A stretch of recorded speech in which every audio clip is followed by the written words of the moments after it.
Hello, everybody, and welcome to a very special edition of Living on Music. I'm Steve Hauk, and this is something. Again, every episode I do, I feel is very special. This one has its own shine to it. If you look behind me, it is the legendary Fillmore East in New York City, where in March of 1971, the Allman Brothers Band did 3 concerts, and they formulated it into their live record, live at the Fillmore East, released in July of 1971. It was about 5 or 6 years later that I started to fall in love with that band. They had some breakups and kind of halts and skips around the mid to late 70s when we fell in love with the band. So we relied on that record to be our kind of Allman Brothers staple, along with some of their studio stuff they'd done up until that point. Then in 1979, they came out with Enlightened Rogues, and I went and saw them. I believe it was in April of 1979 at the Springfield Civic Center. And to see the lights dim and to hear the beginning of Don't Want You No More, after loving them for a number of years and never seeing them, the chills, I even get them now, because that was, again, one of my favorite bands who I'd never seen until I was 18. And they went right into Not My Cross to Bear. And then obviously just an unbelievable show with, of course, things like Whipping Post and One Way Out and a lot of stuff from Enlightened Rogues. And just an incredible show to kick off my love of the Allman Brothers Band. If you can see my shirt here. Yes, there he is. Gregg Allman, undoubtedly the second in command, or the second leader of the Allman Brothers Band, since his brother Duane really led them all the way up until his death. And then they continued on. And my guest tonight is an aficionado with this band. He has a lot of talents and a lot of things he does, and a lot of incredible things he does as a writer and a journalist, and is still doing today. But Alan wrote the book One Way Out, a New York Times bestseller, released a few years ago, the inside story of the Allman Brothers Band.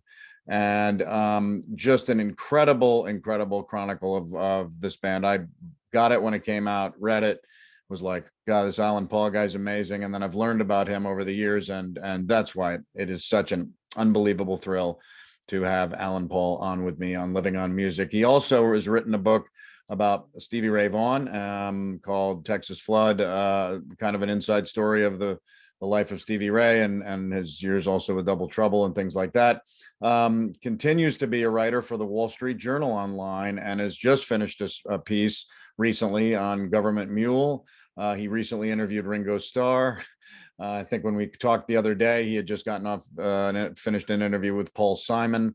So this is a guy who Ted Drozdowski of Premier Guitar called rock's finest narrative historian. And another quote from a guy that I revere and just saw about a month or two ago in Delaware with his band Government Mule, Warren Haynes, also who obviously had played with the Allman Brothers, along with Derek Trucks, who I have interviewed and talked to about this whole experience playing with the Allman Brothers Band. Warren said, quote, "No journalist knows the ins and outs of the Allman Brothers Band better than Alan Paul." So that will be obviously a focus of what we're going to talk about tonight, because I love them so much, the Allman Brothers Band, but also other things that Alan has done in his life, including moving to China with his family and starting a life over there and thriving in a lot of ways. Let's get to it. Ladies and gentlemen, please welcome to Living on Music, Alan Paul. Alan Paul, so great to have you on Living on Music, man. How are you? I'm good, Steve. Thank you. It's good to be here with you. You know, I swear I feel like I know you, and I don't yet, and I will after this conversation we have. But since One Way Out came out and was such a huge thing for me, being a 40+ year Allman Brothers fan at the time, and really getting a wonderful open door to them. Is only one part, though, of you. And we're here to talk about kind of what you've been doing recently and a little bit about how you got to where you are and some other things. But thanks so much. I know you do a number of these, and it's wonderful to have you on Living on Music. I know that you've kept busy over the last year and a half. I've followed you, and you've been doing a number of things, continuing to write and stuff. What have been some of the things that have kind of kept you sane over the last few months? Well, if by last few you mean last 18 or so since the start of the pandemic. Yes. It's been a busy time and a really different time. The last 4 or 5 months, post vaccine, post summer, I guess things have been somewhat more back to normal ish. Right. But I just did a lot of writing. I started doing daily live chats on my Facebook page. Great. Early in the pandemic. I did that for months. And people really liked it, which was interesting / surprising to me, because they didn't always have the hugest numbers, Right. but then people would just keep go back and listen to it. I did. I watched a bunch of those, and thanks. It was I liked it. interesting for me. I didn't have that much of a plan. It wasn't a commercial venture. I didn't charge or anything like that. And Right. I just actually in those early days was trying to keep myself on a schedule. I found myself in such a weird Totally. place. And one of the parts of my journey is I've been sort of along with my career, somewhat of a stay-at-home dad. Right. I've obviously been working all along, but my wife has had the corporate job and we live outside New York. My wife got on the train and commuted every day. Wild. And I was the guy who was here and took kids to doctor's appointments and sports and coached sports teams and all that stuff. So everybody's schedule just sort of went up in smoke at the same time. My wife wasn't going into the office. My kids weren't going to school. They're in college now. Right. But, they were home. Everybody was here working online in sort of my domain that I've been doing for 20 some years. So, there was an adjustment there. But one thing you mentioned, I do a lot of things, and so I always have something going. So I'm always busy. Even though I sometimes seem to spend hours sitting here staring at my computer, wondering what I'm doing. Right, exactly. And your dad turned 86 years old recently, right? That's a beautiful thing, considering, again, what this last year and a half has been a concern to people of that age. Dixie Doc? That's right. Yeah, Richard Paul, he goes by the name Dixie Doc. He's a Dixieland trumpet player. Yes. A retired pediatrician. And he is an ode to modern medicine. He was in bad shape in his late 60s, around 70. He had a series of health problems, and he had spinal surgery and a hip replacement and 2 different types of cancer. He came through it all, and he would have been crippled or dead in previous times. And now he's 86 and he's riding his bike all over the place. Great. So he is an inspiration for me and for others, and also seriously a reminder for all our problems that we're lucky to live when we live. I agree, and congratulations to Richard Paul, to Dixie Doc for him turning 86, and for you having a pop still. That's wonderful. You should be very pleased at that. You've been doing some stuff recently that is just, obviously it's just seeps into my blood, what you have been doing, man. I mean, I just saw Warren and Government Mule out at the Freeman Pavilion in Delaware, where you have a place out at Bethany. A huge fan. You just wrote an article for Guitar World. What was the crux of that piece? Right, I'm just finishing that up. It will be out early next year, I think, or end of this year. So they have a new album out, Government Mule. Right. Reload Blues. It's the first straight blues album, actually, which is sort of wild to think about, because I think you kind of think of Warren as maybe not a blues player, but certainly a very blues influenced player. And sometimes a straight blues player. He had never done a full straight blues album, and he did that with Government Mule. So the interview is really focused on that. And somebody mentioned to me recently that they felt like my interviews with Warren and Derek were very conversational and get at the heart of things, which is a nice compliment. But it's also, I've been doing this so long, and Warren is one of the people that I have been interviewing almost from the beginning of my career. I probably interviewed him the first time when I did interview him the first time when Seven Turns came out, which was 1990. And the next year I was working at Guitar World. I had moved to New York City. Warren was spending a lot of time in New York, and shortly after that, he moved to New York. So we were, Warren's a little bit older than me, but we're close enough that we're sort of the same generation, and we related to each other. And out of all the people I've written about over the years, he's one of the handful I would actually call a friend. Oh, that's fantastic. So, it can be hard sometimes to separate that when I write about them, although given the type of stories of that like that, it's not really hard. But I pointed out to someone that I probably have spoken to Warren more than I've spoken to most of my relatives in the last 25 years, including relatives I really like. Not my immediate family, but I'm talking like favorite cousins and aunts and uncles and stuff. Totally. So, Warren is just, I don't know. We've been part of each other's lives since 91 or 92, and everybody knows his music, or most people who are listening to this, I would think. And I think that because of his work with Christmas Jam and stuff, it's not exactly a secret, but he's just a great person. Totally. In addition to whatever you love about his music, he's just a great person, and I'm proud to call him a friend. That is fantastic. He is one of those guys that I have wanted to interview over the years, and obviously I've interviewed Derek 2 or 3 times, and we've had such an incredible conversations. What a sweetheart he is, and Susan for that matter. But Government Mule is again churning back, doing some amazing stuff. They just played the Fillmore, right? And I saw that Paul Riddle was there, who I'm a longtime Marshall Tucker fan, interviewed Doug Gray, and that was a huge thrill years ago. Love them. That must have been fun to have Paul around for them too, just to have him back in the mix. Yeah, and he's played with them before. I guess I remember what year it was, about 3 or 4 years ago on their New Year's Eve show. They recreated The Last Waltz. I'm sorry, not The Last Waltz, Watkins Glen. Right. So they did a set of the band, a set of the Dead, and a set of the Allman Brothers. Oh.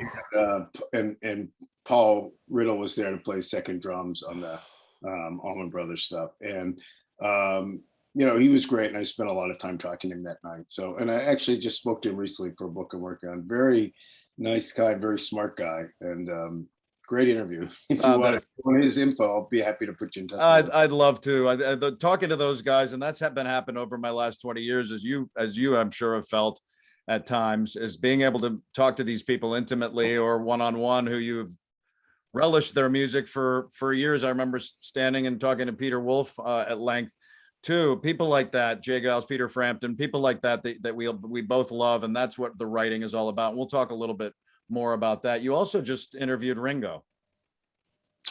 Okay, so there you go, Alan. You interviewed. Your list is fabulous, but Ringo just kind of pops in there. Is that your first interview with him?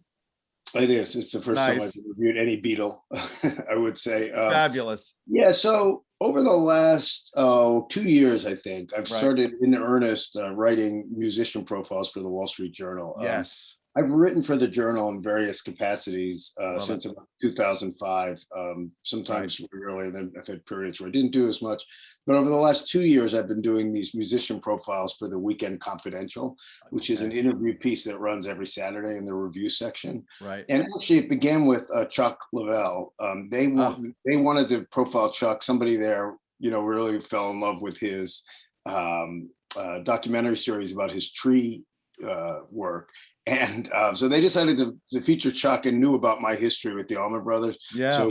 So I did that, and that's just led to a really, really fun series for me. So it's given me access to interview and profile people I wouldn't otherwise have the chance to do. So starting with Chuck, I've done James Taylor, Robbie Robertson of the band, Willie Nelson, Michael McDonald, the Doobie Brothers.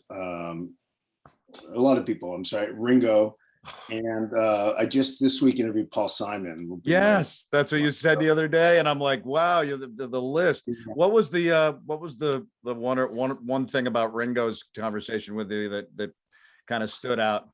Well, a couple of things. So the first and the thing that will stand out, and then I'll probably remember for the rest of my life, is that I happened to interview him on the day that Charlie Watts died. Oh. And so when nice timing. Yeah. Unintended. Well, it was very strange. I mean, when the news broke that morning, I was, my first reaction was just sadness and some shock. And my second was, oh, Ringo's going to reschedule the interview, which I obviously had been looking forward to and had the date scheduled for, since date circled since it was scheduled. But he didn't, and then his publicist got on with me first, and I thought that maybe she was going to tell me not to ask about it or something, but she didn't. Right. And so, although I had some limited time with Ringo, and of course I had a list of questions like that I, he's somebody I obviously could speak to for hours, and that wasn't in the cards. Right. So I was trying to be very disciplined with my question selection to begin with, and yeah, I had to ask. Of course, I started with talking about Charlie, and sure. It was quite memorable, and the story wasn't going to run for about a month, and so I did right away, got in touch with my editors, and Ringo was being inundated with interview requests to talk about Charlie, and turned them all down. And so I let his publicist know. Long story short, I wrote up a piece that ran in the journal that day, that night. Wow. Newspaper. Yes. So he didn't say anything incredibly moving about Charlie, but he was obviously very touched, and his overall reaction reminded me a little bit of years ago. Remember, Ringo is 81. Yeah. And I remember talking to my grandmother when a good friend of hers died, and saying, it must be hard. You keep having friends die. Yes. And she said, in a weird way, it gets easier because you start to get used to it. And each time you think, you have some nice thoughts about them, and you sort of think, thank God I'm still here. And it gives you a renewed appreciation. Yes. That was her take. I was a pretty young man when she told me that. Yeah. I reflected on it more, but I had a little bit of that sense with the Ringo. He didn't seem morbid or anyway, but he was happy to talk about Charlie and his memory. So just an amazing little occurrence in my life that I should end up doing that. Yeah. I mean, again, even with your roster of experiences, it's hard to beat a Beatle. I came close to Ringo, played the Wolf Trap here and with his all-star band, and I think I was close to an interview with him, and it didn't come through, and I was pretty bummed. But that's why I lived through you a little bit with all the Gregg. Well, we're going to talk in depth about Gregg and stuff in a minute, but you also before we get to a little bit of your past and kind of how you got to where you are, you just interviewed, as we talked about, Paul Simon. Any little tidbits from the talk with Paul that you wanted to share with this, like exclusive? I've only barely begun to go through that. How's he doing? He's doing fine. He had a little bit of a cough and he kept apologizing, which I felt bad. Like, you don't have to apologize. I mean, it's not a podcast anyhow, Right. And it wasn't that bad. I felt bad. He kept saying, "I'm sorry," every time he coughed a little. And I kept saying, "Oh, it's okay. God bless you. Gesundheit." I hope right. Well, I know he just played that New York thing that got rained out. That was an unfortunate thing. That's right. So he has a audio book coming out now. By the time anyone's seeing this, it will be out. He did with Malcolm Gladwell, the writer, and that's the reason for the interview. And I would recommend it to anyone. It's pretty cool. An audiobook is a great way to do something with a musician because they can play. He plays solo acoustic versions of a lot of his songs, sometimes the whole song and sometimes just choruses or whatever to illustrate things. And then they also play clips of the music that he talks about having been influential in some of these songs. And it's really great. Now, Malcolm Gladwell, in promoting it, has used the line, "Who would ever want to read a book about a musician?" Which is sort of offensive to me. Hey. And he said that. I actually interviewed Gladwell, and he said that to me, and I got my hackles up a little bit, but I just thought, well, whatever. He's getting carried away, and this is this interview is not about me anyhow, so I let it slide. But then I realized it's actually in a press release. He's using that as sort of a talking point. If I had realized he was doing that, I would have actually confronted him a little bit. So, funny.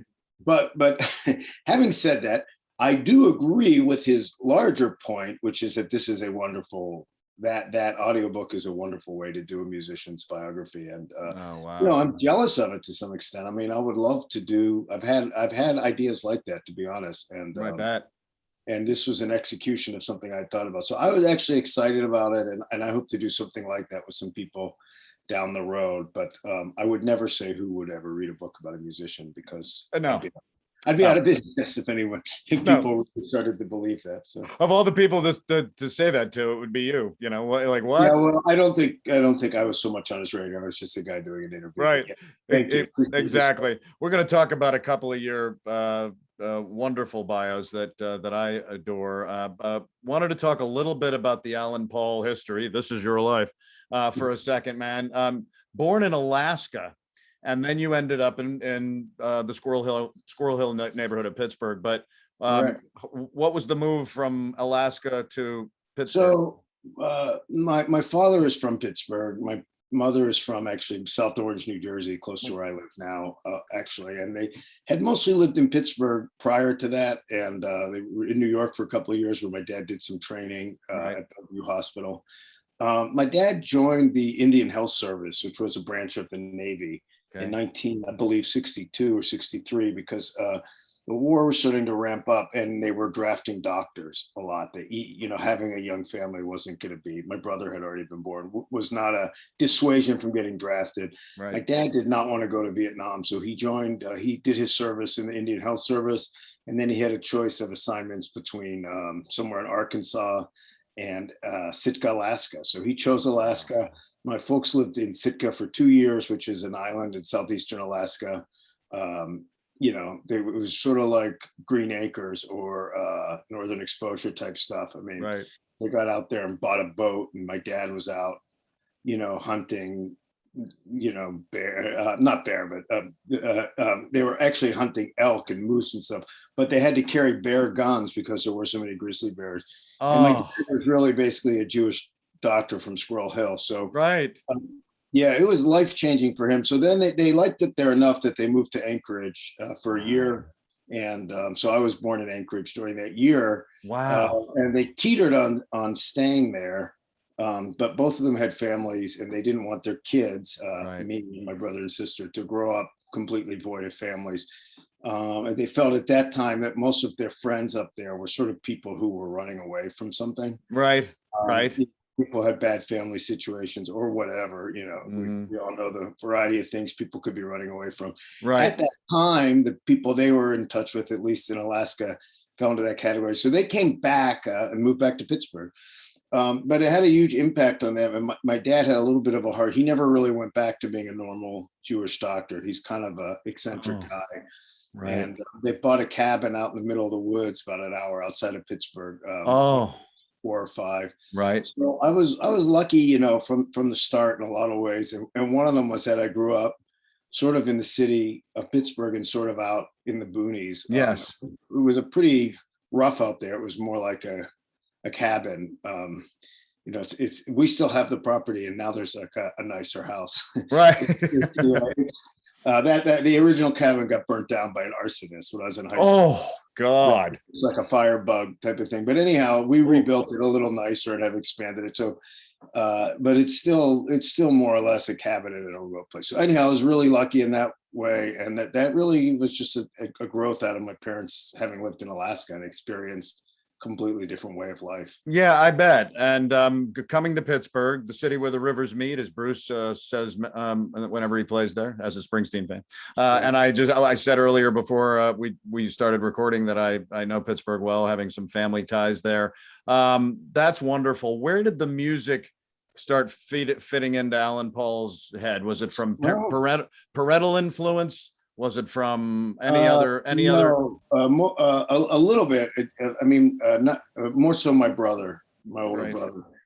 And this is something else that Warren, Haynes, and I have talked about a lot, because Warren had 2 older brothers, and they turned him on to a lot of music. My brother did. My parents only in a little bit. My dad had some jazz records.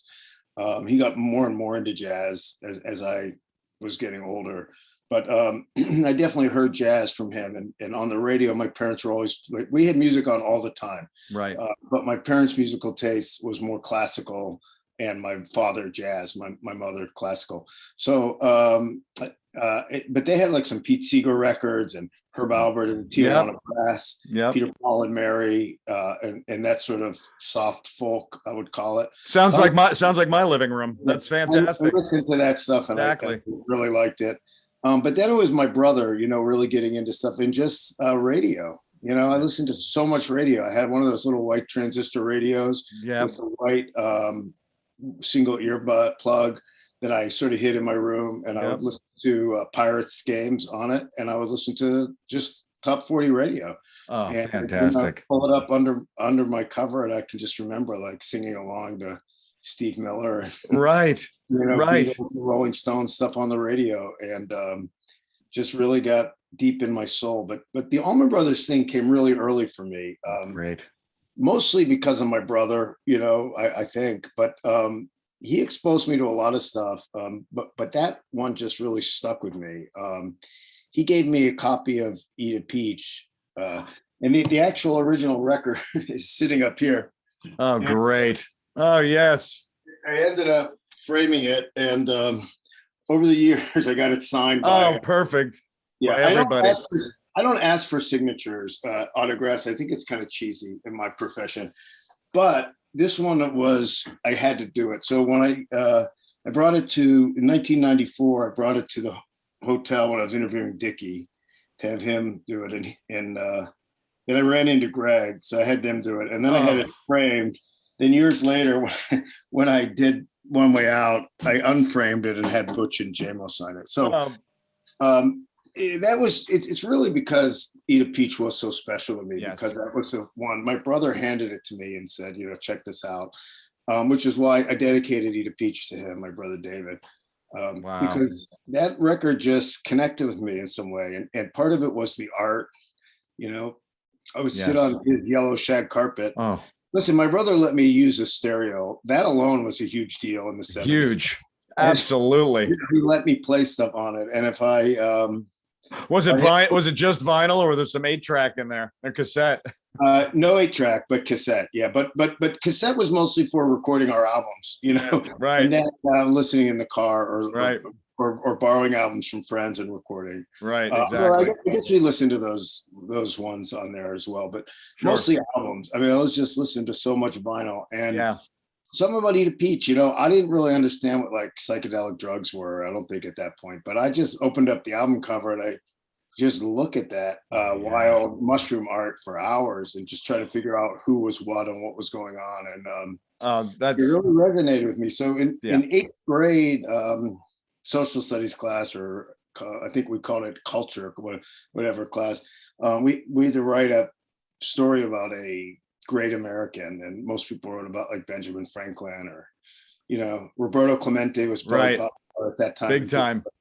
And I wrote about Dwayne Allman, and I don't know why, you know, I can't like put my head back to like what, but I that's how I just was really into them. So, well, you just wrote a piece on Dwayne and the 50th anniversary of his passing, and I remember Alan walking into the big house in Macon, and walking up the stairs at one point, and you walked into Dwayne's room, and there are The Hobbit and like these books, and then his little quotes and things like that, and you just felt him. And then, as you well know, and we'll get into this a little bit too as we talk about the One Way Out and things like that, he really was the center of that band before he passed, and really was the reason, you know, and not something egotistical, right? Right, that's right. So just to go back to the big house for a second, the first time I went to the big house was in '93, when Kirk and Kirsten West had just bought it and moved in there. It was their house at that point. And my wife and I slept in Dwayne's room. Oh, that's great. Yeah. Now it didn't have The Hobbit and all that stuff in it yet. All the better. I don't remember exactly what was in there. Kirk was definitely trying to sort of recreate. I'm going to ask him how that room was set up. They hadn't lived there that long. It was an amazing experience. So, Dwayne was, an amazing guy. Like I talked about in that piece. He's very unique in that it's hard to come up with another person who was the founding member, guiding light, and undisputed leader of a band who didn't write or sing. Yeah. There are people who don't sing, but they usually write and hire someone to voice there. Right. And only little Martha, right? Yeah. So it's very unique. He was a powerful presence, and it's amazing, So I also wrote Texas Flood, the biography of Stevie Ray, and one of the things that's so amazing about Duane and Stevie Ray, and it's an honor to be their biographer. I took it very seriously. When you interview people, and there's Stevie Ray and Duane were very different in a lot of ways, but the way that they're so similar is that when you interview people who are closest to them, it's like they died yesterday, or like they walked out of the room an hour ago. They're so alive in their lives because their time with them, their dealings with them were so redolent, and it so defined their lives, and it continues to. Yes. It's quite amazing. Really, it's an amazing thing that I've come to realize. And Duane had this incredible presence about him. He was just one of those people that when he walked into a room, everything kind of got quiet for a second because he carried a force with him. And it's just there are people like that. I just think if for some reason he had been directed in a different direction, maybe he would have been a senator or president, right, or a CEO of a company, or I don't know, or a great athlete, Magic Johnson. It's that type of powerful charisma where like people take notice of you and want to follow you and listen to you. Oh.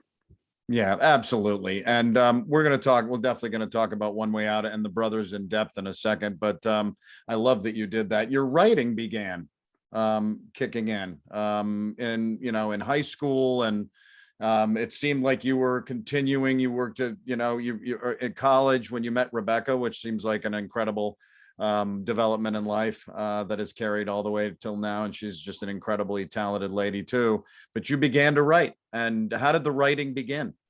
If I go back as far as I can remember in school, writing was always pretty easy for me. Right. I just remember friends would be like so worried or freaked out about having to write a paper or something. And I sometimes was a little lazy, but I could wait till the last minute and write something and get a better grade than people who labored over it. And right. I mean, I'm not like bragging. It's just something that sort of came easy to me. Now, I've worked on it very hard over the years. I want to make that clear, but I did have a natural affinity for it, I guess. And so, and I was lucky enough to go to a high school, Taylor Alderdice in Squirrel Hill, Pittsburgh. Right. It had a great newspaper and writing program. Oh, great. I was the editor-in-chief of my senior year, which was sort of a big deal, you had to be chosen by the, I don't even remember how, but anyhow. And so when I went to college at the University of Michigan, which has a great newspaper, the Michigan Daily, right? Storied paper. Many great journalists and writers have come through there, including the greatest Arthur Miller. So the easiest thing in the world was to just go over and start working at the Daily. But I remember thinking to myself, I'm not going to work at the Daily. I want to do something different for at least a year and just make sure. How do I know that I want to do that? So right. I took a lot of creative writing classes. I was going to try to be more of a fiction writer. Oh. At that same time, I stumbled into a job at a bar called Rick's American Cafe. Oh. Which was actually like a block from my dorm. It's still there in Ann Arbor, but it at the time had music 5 nights a week. Oh. And most weekends, or many weekends, were Chicago blues acts because it was sort of on the circuit. So I stumbled into a job there because of a friend of a friend couldn't make it one day to be a busboy at a Happy Friday happy hour, was looking for someone to sub. And I went, filled up the trays with, empty bottles and glasses and got $50 at the end of 3 hours or whatever. Perfect. That was awesome. And they liked me and they said, can you come back next Friday? Sure. Then I never left. So my father, I remember, got a little upset with me at some point because believe me, I didn't tell him how much I actually was there. But he said to me, if you have some time to be working, you should be at the newspaper. And I don't know what I said, but in a kind of unexpected and ironic thing, my time at Rick's proved to be very influential for me musically. Wow. I had liked the blues already. I mean, I already owned a bunch of BB King records, Right. and Albert King and stuff, you know. And I found most of these guys through the route that a lot of people did, which was getting into the Allman Brothers and Right. Eric Clapton, and then reading about who they liked. But my time at Rick's really exposed me to grassroots blues, you could say. So I saw Coco Taylor, Lonnie Brooks, Sun Seals, Albert Collins, Robert Cray on his way. And also quite a, you know, non-blues guys came through there too. 10,000 Maniacs, Great. Fishbone, NRBQ, some great local reggae bands. But it was the blues stuff that really made an impression on me. And I really loved all the blues people. So I became sort of the assigned waiter to take care of them in the band. Oh, wow. Because I liked them. So they liked me because I treated them with respect. So I served nachos many times to Coco Taylor. Wow. I knew Coco's husband, Pops Taylor. He you know, who was still her manager and was with her. So these were really, really influential times for me. In a way, there was no way to know at that time that this is going to be like part of what I spend my life doing. But aside from loving the music, I just really enjoyed talking to the musicians. You know, like I would talk to the drummer, the bass player, and ask them questions, and, you know, help them load in sometimes and help them load out sometimes. And I don't know how else to say it. I was sort of a natural in that world, in a way that I don't think I would have known if I hadn't been exposed to it. Wow. In that way. And then I did start working at the Michigan Daily my sophomore year. I was doing all kinds of other stuff. I was deep into creative writing. And so I became sort of the, not literary critic, but I would interview authors when they came and write sort of news stories about their appearances. So wow. Through that, I did Allen Ginsberg, Joseph Heller of Catch 22, Tom Wolfe. Because University of Michigan brought people. Bernard Malamud. Wow. I didn't want the last interviews with him, but it was not a good one. Nothing I'm proud of. But it was cool that I met him. And then Buddy Guy was coming to Rick's, and I hadn't seen him yet, but I was a big fan, and I was bugging the music editor to write about him. And she said, "Yeah, that's a great idea, but nobody on our staff, none of the music writers know anything about blues. Why don't you do it?" So I said, "All right, fine." So I interviewed Buddy, and I was transfixed, you know, and I talked to him for like an hour and a half on the phone. And that was it, you know. So it was all of that stuff coming together. And then once I interviewed Buddy, I just stuck with the music. And I realized that, you know, there weren't that many, you know, blues was pretty underground, you know, at that point. On the one hand, it was quite popular because there were a lot more people alive. And with bar music. And it's that combination of what you started doing that could seem to continue as you graduated. You worked at the Hudson Reporter in Hoboken. You guys moved to Tampa Bay. You were a stringer for the same. Was the interview? Were you continuing to do interviewing? I was, but I was trying to sort of doing that on the side, and then also trying to, you know, I didn't know how to make a living doing that. You know, I tried to get jobs at, like, I don't even know, Rolling Stone was like the big kahuna, but whatever else was out there, I was always looking for jobs, and I would get some freelance assignments. I wrote a lot for Pulse, which was a free magazine, Power Records, and then eventually Request, which was Sam Goody. And, you know, I made some good contacts through that. I got to interview Eric Clapton for Request, and I had some good success, but I still couldn't get a job and make it, you know. It was awesome to interview Eric Clapton, but I still only got like $500 or whatever. So I didn't know how to make a living doing it. And then I lost my job at the Hudson Reporter because I sort of walked away from the position I was in, disappeared, but they offered me some other stuff. But I was confident. By then I had interviewed a bunch of Lou Reed and Eric Clapton, and I thought, well, I can do this for a living. So I walked away from, you know, being like a news reporter for Weehawken, which is what I was offered. But I was overconfident because I could not get a job. And so I kept trying, and then I moved down to Florida. Then I came back because I had a job in New York. I was very excited about at a new local newspaper. 2 weeks into that. The funding disappeared, and so I lost my job. Wow. And I was really depressed. I didn't really, couldn't quite bring myself to go back to Florida, but I didn't have anything else. I was working. I got a job in a record store. I was looking for. Then I started applying to school. I just thought, well, I'll do these music writing on the side and become a teacher. So I had taken the GREs, applied to a bunch of schools. I went around and did interviews. And I remember I was applying to get a master's in education at like Columbia, Brown, Harvard, places like that, Penn. And a really good friend of mine, Per Offman, like we actually went and saw Les Paul together at Fat Tuesdays where he used to play. We had a drink after or before, and he said, "Do you really want to be a teacher?" And I said, yeah, I do. Why? And he said, "Well, why are you applying to all these Ivy League schools?" And I said, I don't know what I said. I had and he said, "It just feels like you're rationalizing, but you don't really want to do it. So you figure, well, if you get a degree from Harvard, it's a degree from Harvard." Right. But because if you just want to be a teacher, you can get a degree from anywhere. You can go right. to CCNY. And he was really on point there. My heart wasn't in it, but I didn't know what else to do. I couldn't make a living. So we had a little bit of a personal crisis. Something happened to Rebecca. I had to go back so I rushed back to Florida to help her. Okay. And then completely out of the blue, I got hired by Guitar World. That sounds. You were hired as managing editor? I was. I had made I cut a little stuff out. I had made contact with them during that period when I was in New York, when I was looking for a job. But they didn't have anything. I had made contact with someone there and written literally 2 record reviews.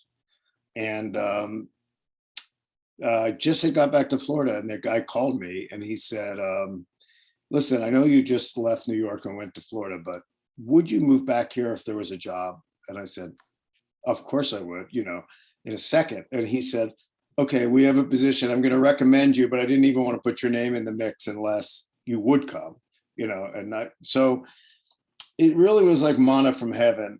Although I would say that I earned the manna from the sense that I've been grinding it out for 2.5 years, really doing good work and taking everything I did pretty seriously. Right. So I think I earned, sometimes luck is just luck and sometimes you earn it. That particular case, I felt like, if you keep grinding and doing good stuff, sooner or later it will be noticed. Yeah. But it coming from 2 record reviews and a couple of friendly phone conversations with one guy was really unexpected. Yeah. And that seemed like an incredible opportunity, Alan, for you. A lot of things happened. Yeah. I mean, they took advantage of me too, because I was so desperate and so happy. I would have probably done it for like $5,000. And they did really underpay me. So it took, but that's fine. It's paid off for my whole life. But I look back now and I think about how hard I worked and what I was making during those few years. But it's okay. I lived in Manhattan and it was fine. It was fine to be poor. I could pay my rent and wow. eat $2 dinners all the time. And I went to concerts for free constantly. Oh.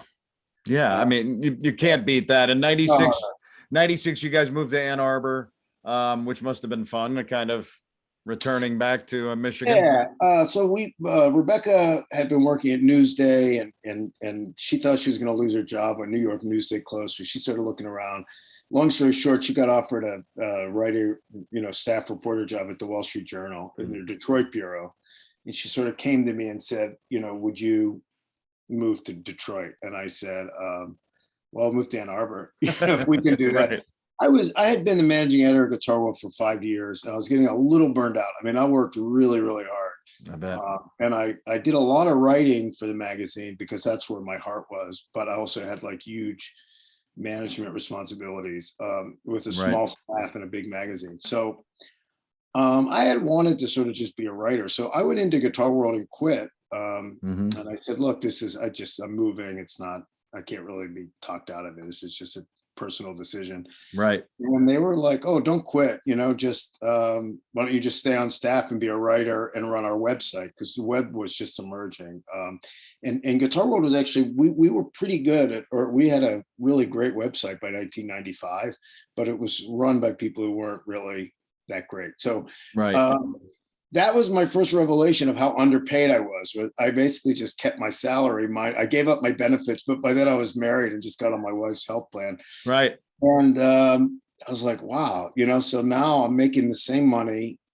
I don't have to go in the office. I'm doing what I love, which is writing. Right. And I have freedom to write for other people. So yeah, I ended up making more money, being happier, doing what I love. So that was a great turn of events. And there's been a bunch, some of which I'm sure we'll get to, but I'll just say that every time I have made a sacrifice for my wife's career, right, often with people praising me and telling me what a great guy I am and a great husband and everything, I ended up really benefiting. Right. Now, I did take risk, like there was no guarantee that was going to work, but like people thought it was just amazing. I quit my job as managing editor of Guitar World to move to Michigan from New York with her for her career. And that on the surface that's all true, everything I just said, but I benefited from it tremendously. I mean, I was like getting ground down to a nub. Leaving Manhattan is very hard, but as soon as I left, I was so happy. And Ann Arbor was great, and the writing was, and it just worked out really, really well for me. And so that's been a pattern that's repeated, Well, that segs perfectly, Alan, into about, I guess it was about 9 years or so after you lived in Ann Arbor. She got a gig as China bureau chief of the Wall Street Journal, which that's hard to friggin' pass up. You did it again. I did it again. You said, here I go. Yeah. So, and that was almost 10 years later. Like, and I had this great run, and I was getting a little burned out again, and things had changed. So this was 2005. Guitar World had a new owner. I had then spent, since that time, I'd been on staff with Guitar World where I was getting paid. There's a new owner had come in, and they were a little more rigorous. So I had to I had to delineate my jobs more, and have like certain things I had to, which was fine. But they wanted me to come work in the office. I didn't want to do it. By then I had 3 kids. We were back in Maplewood, New Jersey. Also as a senior writer at Slam magazine, the basketball magazine. I started there. That was one of the things that opened up when I left my job as managing editor. And then I freelanced for them, and then sort of took a gig from 2000 to 2005. Right. I had 2 main gigs as a senior writer for Guitar World and for Slam. Right. And both of them gave me like a freelance life, but steady paycheck. And it was incredible. I also had 3 young kids by 2005. So it was very hectic, and I was grinding it out. Rebecca had a couple of job possibilities in, I think, San Francisco and Washington, D.C. Right. And I really said, I'm not going to move there, because I just thought we really had a balance here. We had some support, relatives nearby. And I was worried about going and living, like being alone in a house or an apartment with 3 little kids in Washington or San Francisco. So when the Beijing thing first came up, Rebecca didn't even mention it to me, because I had made it clear I wasn't going to move right then. And we were out to lunch with a friend who was like asking her, like, well, what's your job going to be next? And she said, I don't know. There's always something comes up at the Journal, and they just posted the Beijing job. And I sort of said, Beijing. And then I would move there. Wow. And she said, what? And then our friend, who was a HR person in real life, sort of facilitated a dialogue. She became like our family therapist. By the end of lunch, that was a weekend, we walked out that she was going to raise her hand for the job on Monday. So I don't know. I had this, it was just instinct. I didn't want to move, but I did want to move. I didn't, I was, it's so weird. That just felt like, if I'm giving up this stability and situation we have here, our kids were 2, 4, and 7 at the time. So wasn't a lot of margin for error, No. I just thought, if I'm going to put that on, if I'm going to risk what we have now, it's got to be for a potentially huge gain. Yes. And in a weird way, it was less risky moving to Beijing because it's anticipated to be a short-term thing. We didn't sell our house, we rented it. There's all this support when you're an expat from the company, you know. Right. Whereas if you move to Washington, you know, you just move to Washington. Right. Exactly. And the anticipation is you may or may not come back. This is like a defined time period. Yep. I don't know, for all those reasons. And I just thought, you know, China is, I didn't know that much about it. I wasn't like a China person or anything. Yeah. But I knew it was rising in importance, obviously. And I just thought, I mean, if we go there, it will be a wild experience. And yeah. If I hate it, I'll still be like better and smarter on the other end of it. Like I'll be better, I'll be deeper, I'll have more knowledge. But by all accounts that I've found over the research of you, you didn't hate it. And we'll get to the music angle in a second, which is just this amazing experience that maybe you didn't expect. But you did.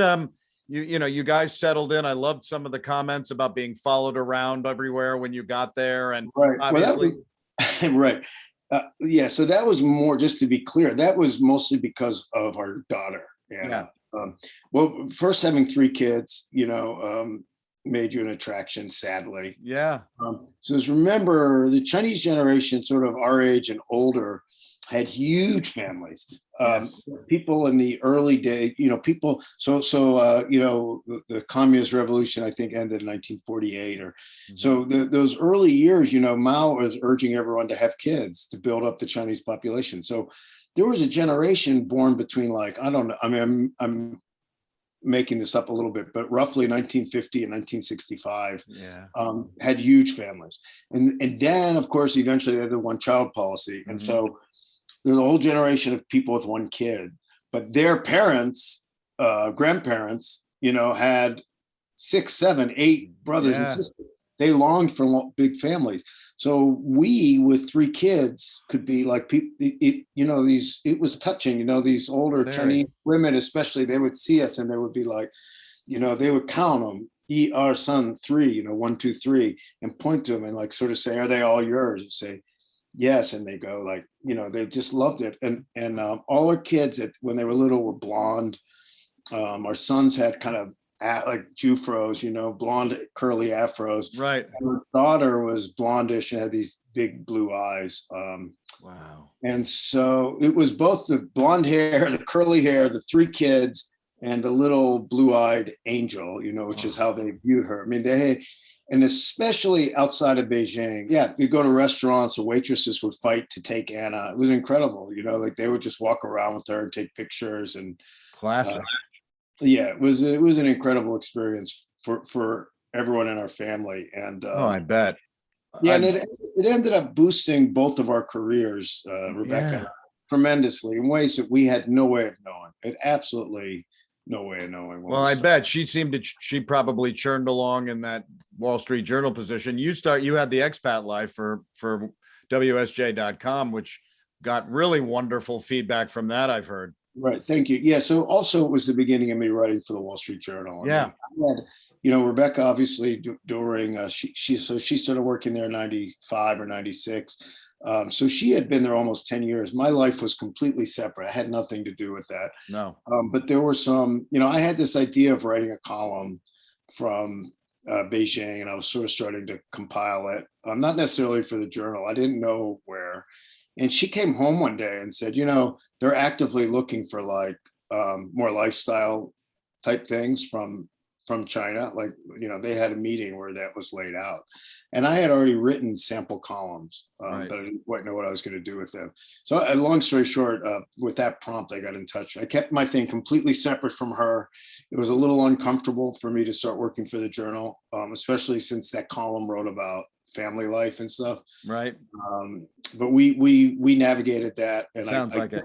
You know, I kept some stuff out of the column that I probably would have written about. But, you know, it worked out really great. And all this stuff that we talk about at the beginning with me writing for the Journal probably never happens if I don't go over there and start writing for them in this way. So. Right.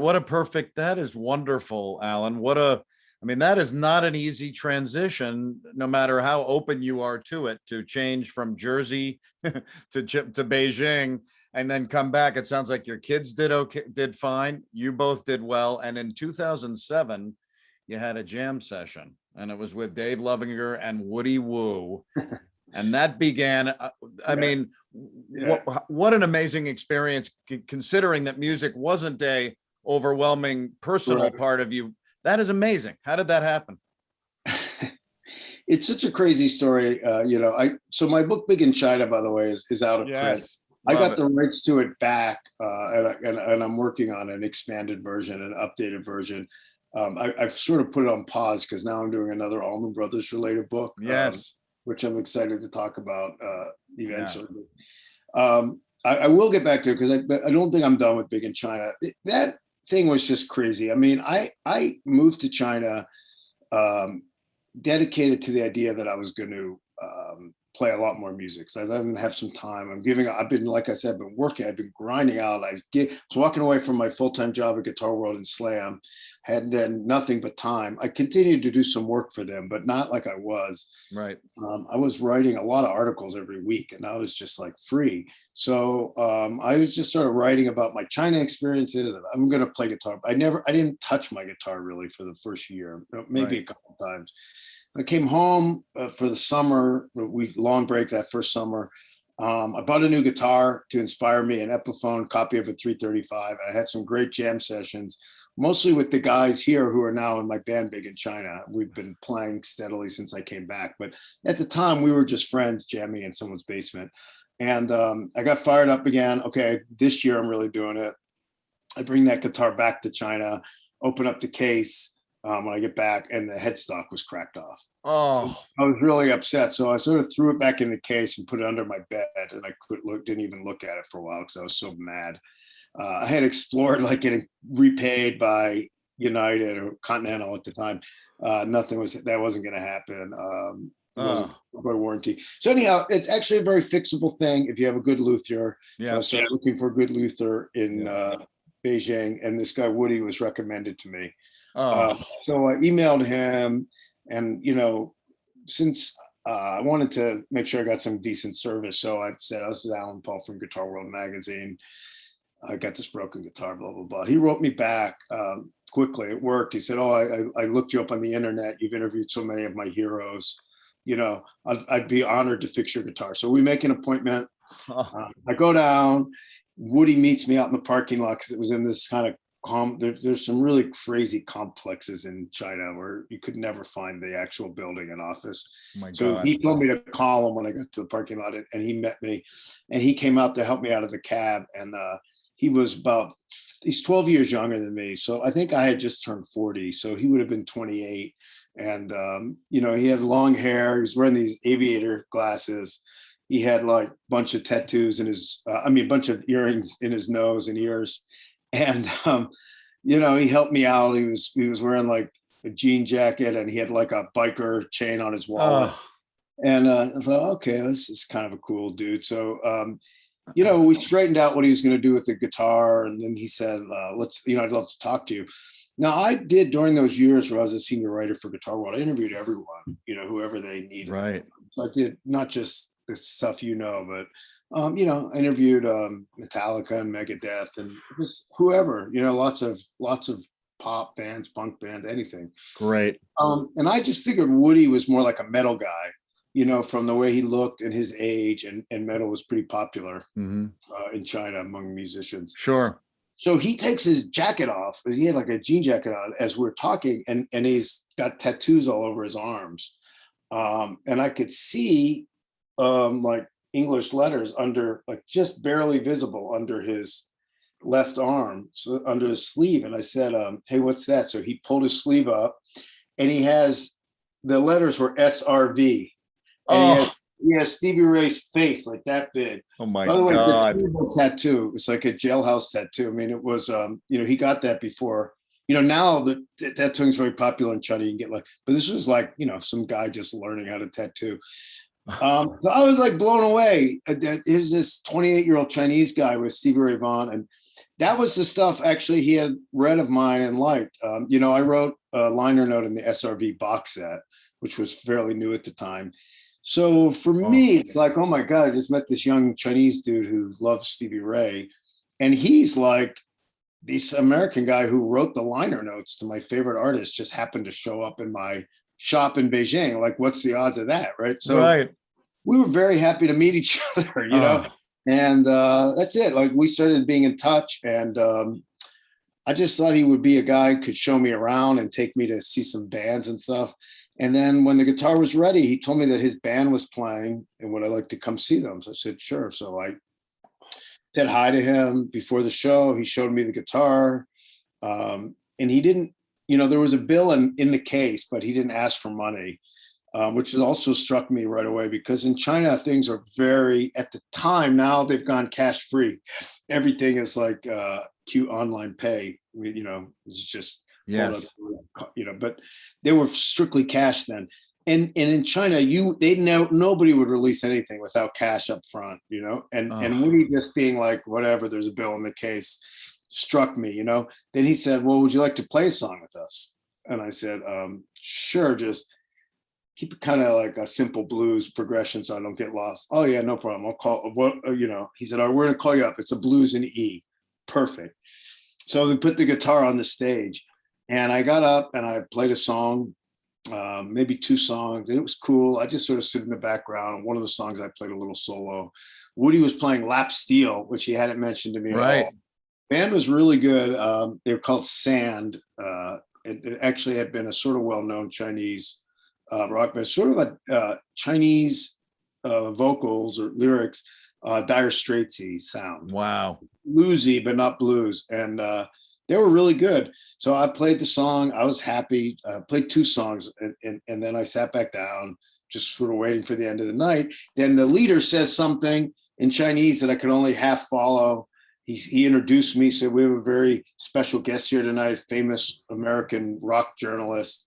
And he introduced me, Allman Brothers. It was very nice. And I sort of, people clapped, and I just stood up and went like that and sat back down to my Qingdao.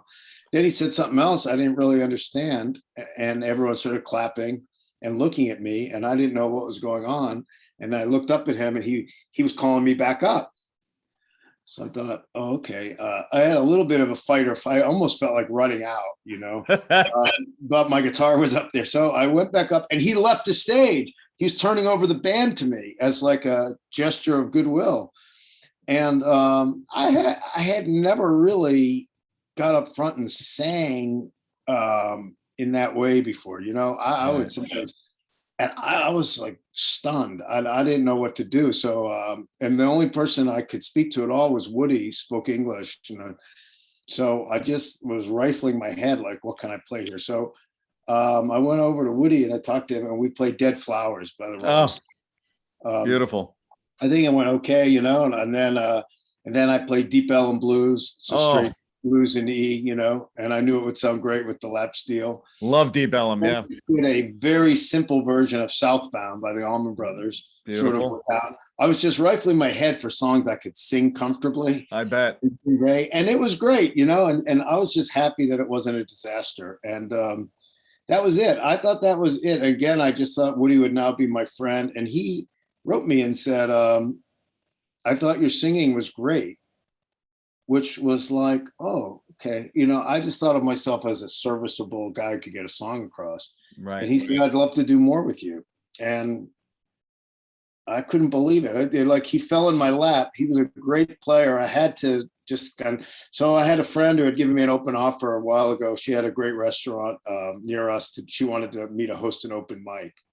And I never wanted to do it alone, but once I had Woody, I asked him if he would do that. So that was it. Our original thing was supposed to be an acoustic open mic. Dave Levenger was a friend, a sax player I had met, lived in my neighborhood, a great sax player. Wow. So I invited him.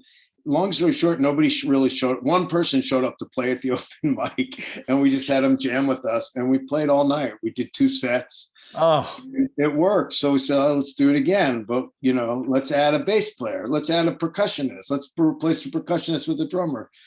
And we did that for about 4 months. And then I came home for the summer.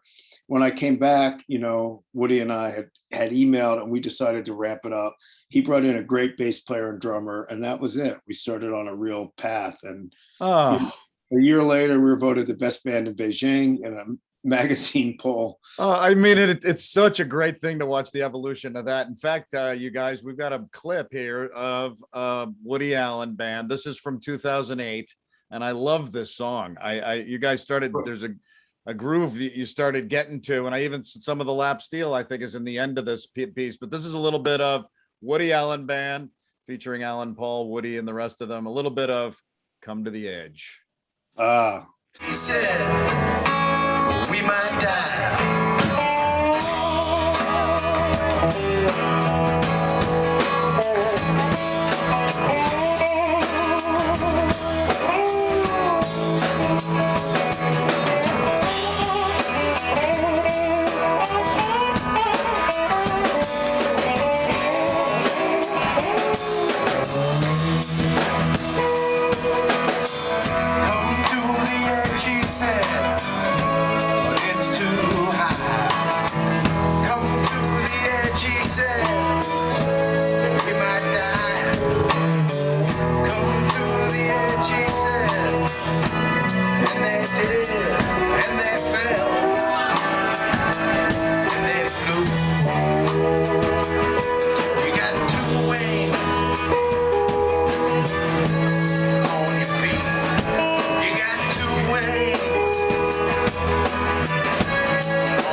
Yeah, I mean, what a chemistry between you guys. That you wrote that song?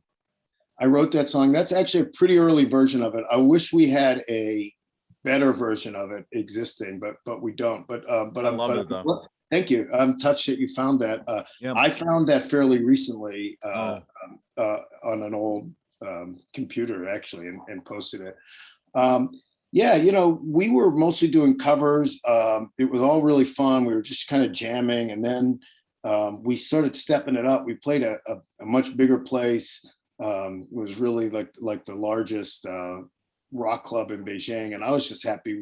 Before that, we had really rehearsed a bunch and put arrangements to the songs, and at the end we were packing up, and I was just so happy we had sort of survived it and pulled it off. And Woody was a little bummed, and I said, what's the matter? And he said, I don't know, I just felt like we used to have this thing that pulled people in that was really appealing, and now we're just a little more normal of a band. Right. And I said, man, that's because we tightened everything up, and now we have to loosen it back up. And he didn't know what I meant, but my idea of what I was sort of trying to explain to him was that I wanted to be like the Allman Brothers, not like the Grateful Dead, right? And not like Steely Dan, you know what I mean? Right. But to me, the Allman Brothers sit in the middle there.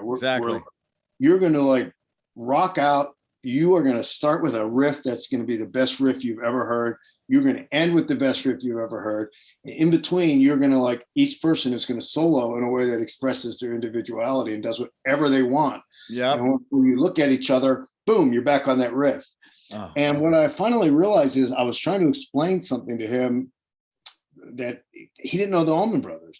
And it didn't occur to me immediately that that's what I was trying to do. That is so ingrained in my brain that that's what I want, that I hadn't even processed how it's not in everyone's brain. Right. And by total accident, I got in the car to give Jong Young, our great bass player, a ride home from rehearsal. And I had been cranking the Allman Brothers on my way there. I love driving around China cranking American music. I love and that. I turned the car on, and boom, In Memory of Elizabeth Reed. Oh, remember, the guys never heard it. So this is one of the wonderful things I got to do in China. It's like in America, you can't conceive of a musician of their age, of great musician playing blues-based music, who's never heard the Allman Brothers. Right. I'm talking about doesn't know them well, doesn't love them, never heard them. Oh my God. In 2007, to be able to introduce these guys, it was mind-bending. And he got it immediately. Oh. And what I had in there was like the Dreams, one of the Dream CDs from the box set. So it was a mix, it was all over. He was just blown away. He's listening to Liz Reed and he goes, 2 drummers. Yeah, then he goes, 2 guitar players. Oh God. So we listen, he's just like, his mind is melting. Then the next song comes on is Blue Sky. Oh. And he goes, different band. And I said, no, same band. I guess in between Liz Reed and Blue Sky was something, because there was something with Gregg's vocals. Might have been, I don't know, One Way Out or something. And my God. And then he goes, different band. I said, no, same band. And he goes, 2 singers.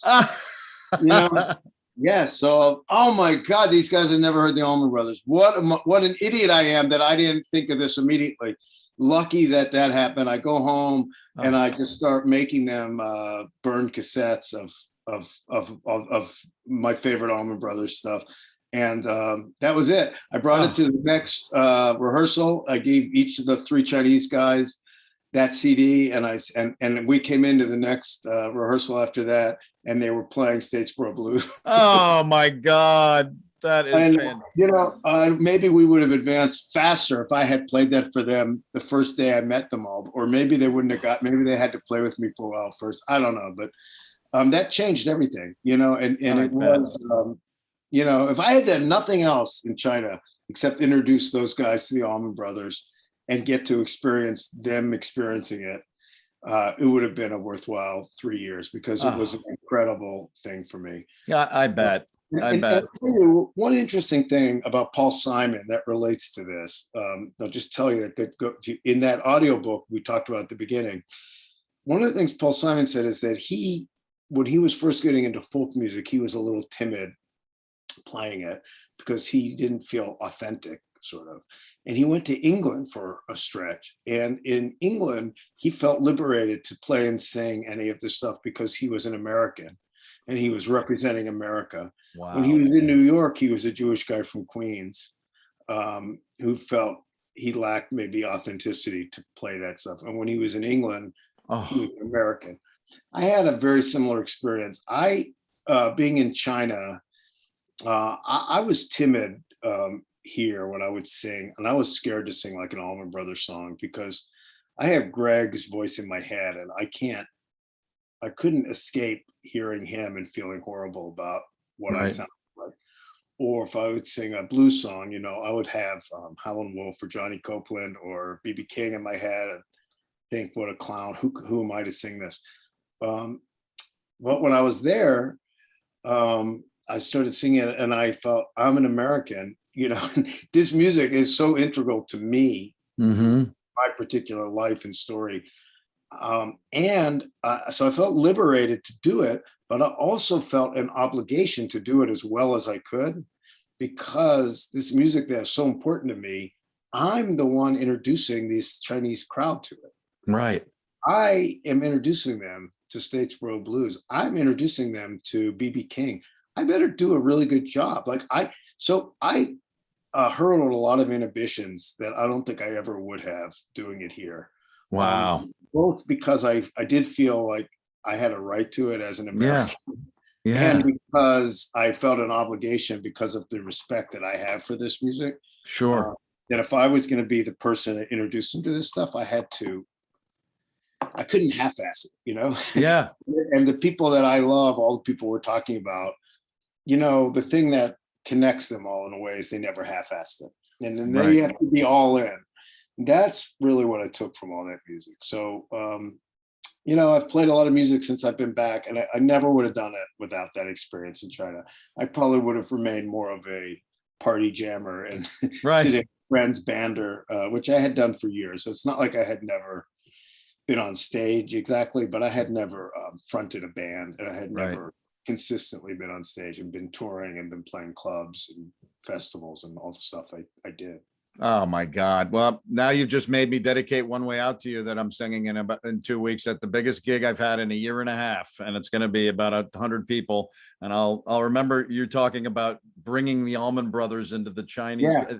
That is so fantastic. I mean, listen to it, sing along with it. And then when you get there, just do your own thing. Yeah, that's what I've done. I've been singing for about 15 years in bands, lead singing, and some of the Allman Brothers stuff is some of my favorite stuff that I've ever sung. And it's because it's in here and you can feel it. And I know that's how you feel when you sing, and especially some of the clips I've seen. You guys churned through your time in China, continued to grow, career-wise. The music was amazing with those guys. You got back in 2008 to Maplewood.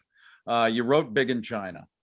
That was basically, I love the title of it, My Unlikely Adventures Raising a Family, Playing the Blues and Becoming a Star in Beijing, kind of encompassing it. In a nutshell, that was basically just talking about your experiences there, I would think.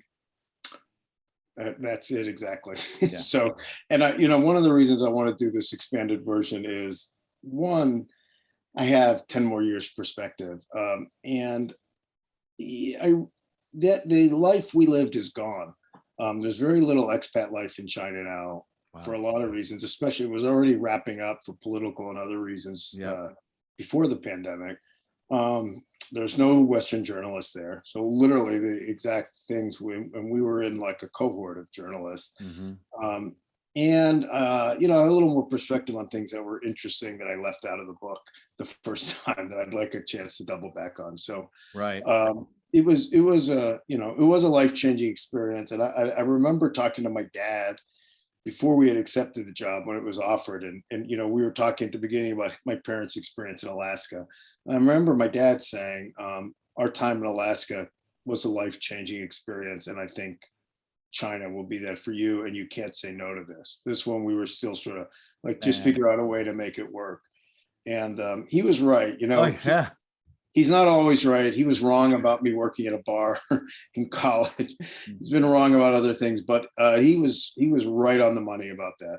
Oh, it sounds like he nailed that one. Yeah, that was a good one for Dixie Doc to nail, for sure. Ivan Reitman, talking about, is there a potential for a movie from this book? Yes and no. So Ivan Reitman optioned the rights to Big in China a couple of times. It went through a bit of a process, and that died. It got as far as writing a script. They got rejected by Paramount Studios. It was an interesting experience. I gave up all the rights to it, so I didn't have approval or anything, but they wanted me involved, so I was involved in the writing a bit. And I was getting very uncomfortable with some of the things they were doing to my life. Although I knew that was a possibility from the start. So when it fell by the wayside, I had mixed feelings. Obviously, it would be great for it to happen. It would have been financially really beneficial to actually have the movie made. It would have given the book life and everything, but also is getting real, you come to a point where you go, well, is it better to have a weird version of it's my life and my name. And I did have the right to demand they change my name if I got uncomfortable enough and anyhow, I never got to that point. I am trying to revive it. It's part of my desire to do this expanded edition. So I don't think that story is done yet, but it won't be done by Ivan Reitman. That particular deal is over. Oh, wow. Well, I can't wait to hear what the possibilities of that are. When you in 2014, about 3 years after Big in China, your love of the brothers, the Allman Brothers, was instilled in your soul for many, many years. You even began, you turned the Chinese men onto it. Mm-hmm. There was a depth of love for that band and respect. One Way Out. Now, how did that come to be, Alan? It's what drew me to you. It is a wonderful, wonderful look at not only just the way that they would write and the way that they were, but who they were. So congratulations again on that beautiful thing. How did that come to be? Well, now that it's done, or even once it was done, it seemed like a very obvious thing to do, but it didn't to me immediately. And again, I don't know if I hadn't left. So during the 3.5 years I was in China, I did still write about music, but not nearly as much. I wasn't sort of in the daily grind. I would go see the Allman Brothers whenever I could when I came back over the summer. And the only time I ever felt homesick during my time in China was in March when I would miss the Beacon runs. I actually only missed 2 of them because one year they took off and Gregg was sick. Right. That was hard. I would like go online and it was during the day and try to keep refreshing on my web browser because allmanbrothers.com would always be posting the set list. So it was really part of me. When I came back, it was it basically January 1st, 2009. Right. March 2009 was their 40th anniversary where they were doing everything at the Beacon. Yep. I didn't even know if I was still going to write for Guitar World when I first came back. And Derek Truck's band had an album coming out, and Brad Tolinsky edited Guitar World for many years. Right. Called me and said, "Would you like to do a feature on Derek? He's got an album coming out." Well, sure. Like, why would I say no to that? Right. So that first thing the first thing I did, like in the week I was back. And then then we started talking about the 40th anniversary of the Allman Brothers. And Brad and I decided to do a cover story. And I pulled together some of my old interviews, but also did a round of new interviews. We did a photo shoot for the cover with Gregg, Derek, and Warren. And I dug in and I wrote it in an oral history format, which was a way at that time for me to cover their whole career using interviews I had already done with Dickey and other people. And cover up some holes in the story because there was no way to get to everything in a magazine, even a really long magazine story. And long story short, that became the genesis of One Way Out. Right. So it took me a little time. Gregg was starting to work on his memoir. I was in the running to be the guy who wrote that with him. Oh. They hired someone else. I was really bummed. It turned out to be the greatest thing for me. And I got this idea. I took that story, pulled it together, added some more stuff from my own archives, and self-published an ebook. At the time, everyone was talking about ebooks. I thought, well, I can do this. So I put it up on Amazon myself. I had Amazon pick it up. I made a little bit of money from it, but I got such good feedback. I started thinking, I know where the holes in this story are, even though what's here is good, but it's only like 15% or something, 20% maybe. And so I just thought, well, I should turn this into a book. And I was dealing with a pretty high-powered agent at the time because of some stuff came to me through the Big in China process of doing well, the movie deal and stuff. And I almost got put off of One Way Out because this very big time agent was like, I don't think an Allman Brothers book is really a thing. Nobody's going to want that. Oh. And so I kind of put it aside and I was pursuing some other stuff, but I kept working on it. I had some success writing a column as Panda Dad. Yes. About parenting. Really just a reaction to Tiger Mom, Amy Chua. Tiger Mom, right. And it really was just because I was pissed about some of the Tiger Mom stuff, and B, Big in China was out and I was trying to promote it. And Panda Dad became sort of a sensation. I was on the Today Show with it, and that was another one that brought agents out of the woodwork. And I was working on a Panda Dad proposal, and I had the opportunity to make some pretty good money. As I was doing it, my heart wasn't in it. I just thought, oh, gee, I wrote a column. I had a great column. I don't think I have a book here. And I remembered something. I interviewed so many people going back to the Michigan Daily. Right. I interviewed the great writer, poet, social activist, Mary Baraka. Oh. And I remember him saying to me, because he had a lot of fame as Leroy Jones. Wrote a great book called Blues People. I recommend any blues fan. he, I think, won the Pulitzer Prize or something. And then he became an activist. He changed his name to Mary Baraka. And I remember asking about that. And he said, well, I reached a point in my life where I had to decide if I was going to be just another famous asshole or not. And that stuck with me. And I thought, if I do this Panda Dad thing, I'm just going to be another famous asshole. My heart's not in it. Everything I've done to get to this point, including the expat life, the writing about music, it's all been guided by my heart. The sports writing I did. I mean, I wrote, and this is I mean, I care about being a dad a lot. It's a huge part of my identity. And, but I don't know. I just wasn't feeling it. And so I just dropped it. I spent about 6 months working my butt off on a proposal. And I just looked at it and thought, this is all garbage. This is just words. These are just words put on a page. There's nothing there. So I just dropped it and I pivoted back to one. And I thought, I don't really care, like I'm going to do this book. I'm going to purge myself of this Allman Brothers obsession. I'm going to cap it right here. I had no idea it would be, successful. In fact, I came very close to signing a deal with a tiny publisher for like $5,000. Wow. At the last minute, Brad Talinsky, my good friend at Our Guitar World, saved me. He had done a great Jimmy Page book, and he said, "Oh no, send that to my editor my agent before you sign that contract." And so I did, and he called me up and said, "No matter what, don't sign that contract." And so I worked on it, and he got me enough money where I could live off it for a year, and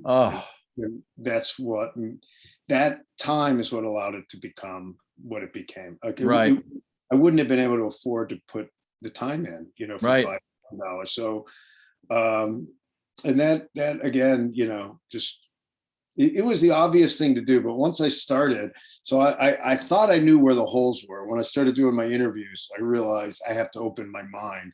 The really interesting stuff is the stuff I didn't know. I mean, I've spent 25 years doing this, but there's a lot I don't know still. So I have to open my mind. And it was just a great experience. I enjoyed everything about it. Got to know Jaimoe really well. He was the only guy in the Allman Brothers who I barely knew before I wrote the book. Wow. Well, before we talk a little bit, I'm going to ask you a little bit more about the magic of the Allman Brothers and what you feel being somebody so in the middle. But we're going to play a little tiny snippet of you jamming with Jaimoe backstage. And this is wonderful. And there's no video to it either. You found that?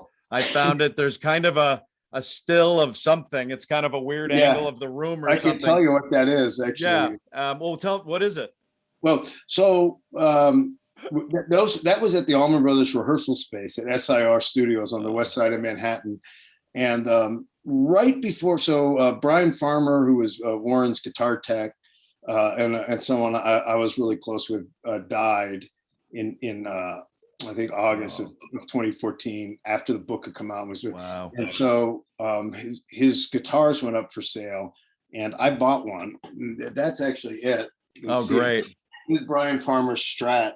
And it was special to me because it was his, and it was the one that he had on the road with Warren. So, and it came as I was about to get in the car and drive into the rehearsal studio where the Allman Brothers were rehearsing for their final Beacon shows in October 2014. And so I brought it with me really to show Warren, who and I showed it to Warren, and I thought he would be more excited. To be honest, I think that Farmer's death was still really raw to him. Wow. To be honest, I think it was quite hard for him. I bet. To walk into that Allman Brothers rehearsal without him. Wow. He'd been his trustee, and I hadn't really, this is obvious to me now as I think about it, but in the moment, I wasn't thinking about that. I just thought Warren would be really excited to see it, and he was just sort of like, oh, cool. But interestingly, Derek was the one who was really excited. All right. And so he said, can I see that? I told him what it was. And I said, sure. So I gave it to Derek, and he plugged it into his setup, and he played on it. Jesus. And then they weren't really ready yet. So Derek handed it back to me and left. The only one sitting there was Jaimoe. So Jaimoe says, play some China stuff. He said that to me. And I'm sitting there holding my guitar, which is Farmer's guitar, plugged in through Derek's rig, which I never would have had the guts or balls or chutzpah to ask to plug into your rig. But Derek had done it because he wanted to play it. And then he handed it back to me and just walked away. So no one was really there except me and Jaimoe. And so I started to play the riff to Beijing Blues, which was a song I wrote. And then it occurred to me, I should record this. And my phone, I had just set down on top of Derek's amp when he handed me the guitar. I put my phone down on the amp, and so I think I actually meant to do an audio record, but I just hit record. I videoed it. So what you're seeing there is literally the ceiling of their rehearsal. I thought so. And, I just sat on my computer for a long time, and then I thought, oh, what the heck? And so I never advertised that or anything. I just threw it up on YouTube. I'm amazed you found it. I hope it sounds okay. I haven't really gone back and listened because to me, the memory is greater than whatever it sounds like. I fear it probably doesn't sound that great. But the fact is, I played my guitar through Derek's rig with Jaimoe in the Allman Brothers rehearsal space. Right. It was a great experience, and listening to it can only mess it up for me. Oh, so, God. But I I did share it, so it's public. So well, and that's it. Good for you. It was a wonderful experience, and it was literally Jaimoe. That's what Jaimoe said to me. Play some China stuff. Oh, well, that's why. I mean, this is of all the times that you've interviewed Gregg and Dickey, and you've become kind of a part of the Allman Brothers family. This is just a wonderful little subtle moment. This is Jaimoe, Alan Paul, doing a little jamming in the rehearsal.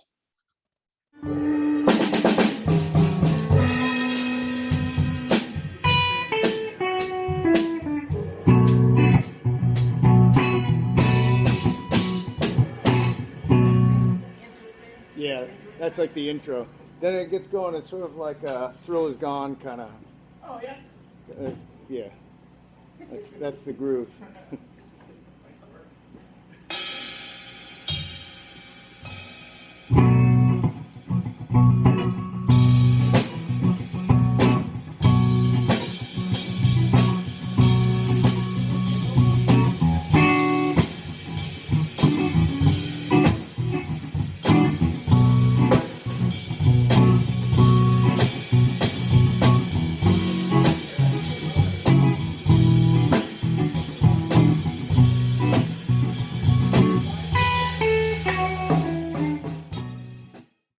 Yeah, how fun is that? And especially you just you put a shine on it when you told us the story of it. So I mean, you can't beat that. Derek's amp and Jaimoe across the room. I love that. Alan, give me in a nutshell a little just your perspective again on look at my, I got this shirt on that I'm wearing for you. It's kind of a midget look at him though. I got it a while back, and his body's tiny, but his face is Gregg. Interviewed him once myself briefly, and it was a thrill, obviously. But you've become kind of part of the culture of them, at least telling their story. What is it, in a nutshell, in a few sentences, that makes them who they are, and why they have endured, and why they were so special? And we did talk about Duane, and that's one big reason. But in general, what was it that they gave us?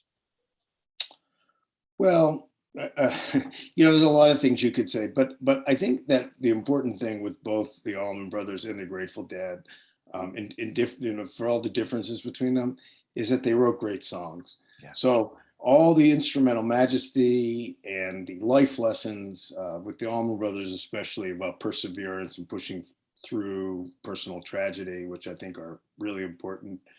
The Allman Brothers had two great songwriters and great singers in there, with Gregg Allman and Dickey Betts. So if we didn't have Melissa, Midnight Rider, In Memory of Elizabeth Reed, Blue Sky, and they had impeccable taste in covers and how to redo them in their own way, like all the blues songs, One Way Out, Stormy Monday, Trouble No More.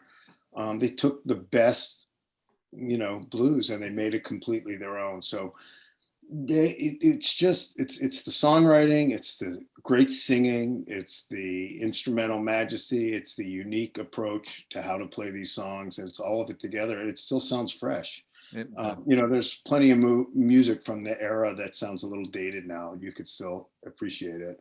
Yes. And then, I would argue even some of the Beatles sounds dated. A lot of it sounds wonderful. I'm not casting aspersions on the Beatles. Right. So I should be, but my point is just that a lot of even really great music from 50 plus years later can sound dated. Yes. And something about the Allman Brothers, I think because they were so rooted in blues, country, and jazz, and this very rooted, timeless music, they created their own version of something that's incredibly timeless. Yes. In terms of me being an insider, I just need to throw out one thing, which is that all started with Kirk West and my relationship with Kirk. Yeah. It started with my love of and passion for the music, and Kirk admiring my writing and liking that he saw that I got it, from his point of view. And so, but it was then my friendship with Kirk that brought me in, and that's what got me to meet all the road crew, to be around sound checks, to be at the venues early. And so even, when I started interviewing the guys, or when I would interview them, they just were used to seeing me around and talking to me, and made a huge difference in the way I could interview them. Even if at those times I was around backstage or whatever, I wasn't interviewing Dickey or Gregg, but they would see me, maybe I have a brief conversation or whatever, but it made a huge difference when I did interview them. I could get to a higher level more quickly, I think. So yes. But really a lot of that goes back, all of it virtually goes back to my relationship with Kirk. So I just always need to give a tip of the hat to the tour mister. Yes, please do. And that is beautiful. And, again, that's a wonderful perspective on them. And again, the sound, the feel, and if anybody is watching this and goes or listening to this and wants to go to a real sense of the Allman Brothers, go to the Big House in Macon. It's worth the trip. And even going over to the cemetery and seeing Little Martha's grave. I mean, I still think about that and just get chills in my spine. And it was right after Gregg died, so his grave wasn't really built yet. It was in that kind of temporary little space, which was very interesting, having Dwayne and Barry there. But what an incredible experience that was. 2019, Alan, you and Andy Alador from Guitar World wrote Texas Flood. Now, that's a whole amazing story. I remember being a TV producer in cable television the day I heard that Stevie had died, and crushed me hugely, being a huge fan over the years of his. Have interviewed a couple of guys from Double Trouble, but talk about how that came to be. Why Texas Flood of all things? What an amazing thing. Yeah, so I love Stevie. I really got into the sort of inside of him, of his world after he had died, 1995. Jimmy did a tribute to Stevie Ray at Austin City Limits with Eric Clapton, Buddy Guy, B.B. King, Robert Cray, Bonnie Raitt. And I went down there for Guitar World, wrote about it. I was the only journalist there. I was there for all the rehearsals. Wow. I wasn't the only journalist at the recording, but before the recording and all the rehearsals and stuff. Perfect. Got to talk to all those guys, except Clapton, wouldn't do an interview. It was great. And Jimmy liked what came out. And so that was how I mentioned, I wrote an essay on the SRV box set. That was Jimmy gave that to me. After that point, I had a pretty good relationship with Jimmy. I wrote about him a bunch. In fact, I had written a really nice story when his first record came out, Strange Pleasure, record I love. That's why I got invited. Jimmy and his manager at the time invited me to be like that journalist, because I had done a really nice story on Jimmy. But just because I love Jimmy, I didn't have I wasn't angling for anything. Years went by, 20 plus years after the success of One Way Out, my publisher wanted me to do another music book, kept bugging me. And I was trying to decide what to do. And I felt that Stevie's story was still sort of untold, really. Yeah. There was one sort of quickie book that came out after he died called Crossfire, which is pretty good. I read it at the time. I've reread it since. There's a lot of inaccuracies in the book, which I know now. But I thought they did a good job. But it was what it was, which was a quickie book put out after he died with no cooperation from the band or family. So there was a huge hole comparable to the Allman Brothers. There really hadn't been a great biography of the Allman Brothers. There was Midnight Riders, which was similar. It had some good stuff in it, but it was, didn't really have cooperation from the band. There were mistakes in it, and it was 20 some years old also. So in both those cases, I just thought music I love, very compelling stories. Just as a writer, these are great stories to tell, whether you love them or not. I do love them, but Right. And a big hole there that the story hasn't really been properly told. So I proposed that, they wanted me to do it, and then I brought Andy in because Andy and I have been friends for years via Guitar World, but I never interviewed Stevie, and Andy interviewed him 5 times. Oh, And so I didn't know if Andy wanted to do what was going to take to write a book. So if he didn't, I was ready to make him an offer to use his quotes and pay him and give him some kind of, maybe buy Alan Paul with Andy out, or I was open to anything. But when I proposed it to him, he was all in. So we became partners and did it together. wow. Yeah. So that was my initial motivation and to do it with Andy, but it worked out great. It's hard. It's difficult to do it's like being in a band versus being a solo artist. You have to collaborate with someone. You disagree sometimes. We would have arguments. It wasn't so much that we had arguments as we discussed things a lot. And so instead of doing something, writing for an hour, you write for an hour, talk about it for 2 hours. Right.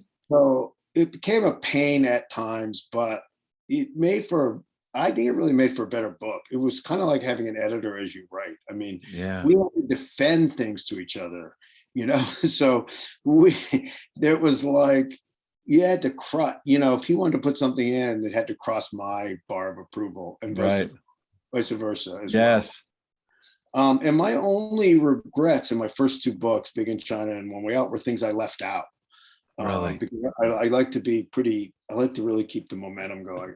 Overall, I think my approach is good, but sometimes I cut stuff out and Andy has the opposite problem. He puts too much in.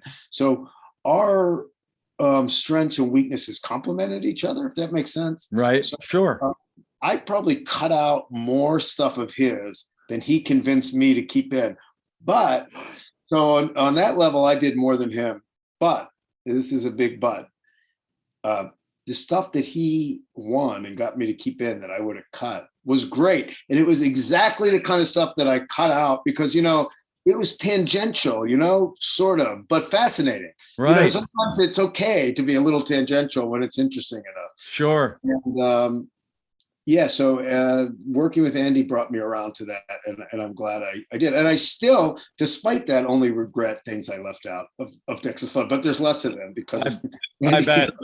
Well, so I'm happy we did that together. What was in a nutshell, what was one of the biggest takeaways of the story of Stevie Ray? I know that he had hell there for a while with his demons, and then was coming away, as so many people do. They're coming out of it, and then boom, something happens. Well, you just put your finger on it. So I knew that obviously before I started, but by doing the interviews and talking to people, I didn't realize the full extent of how bad off he was. I mean, he almost died. Yeah.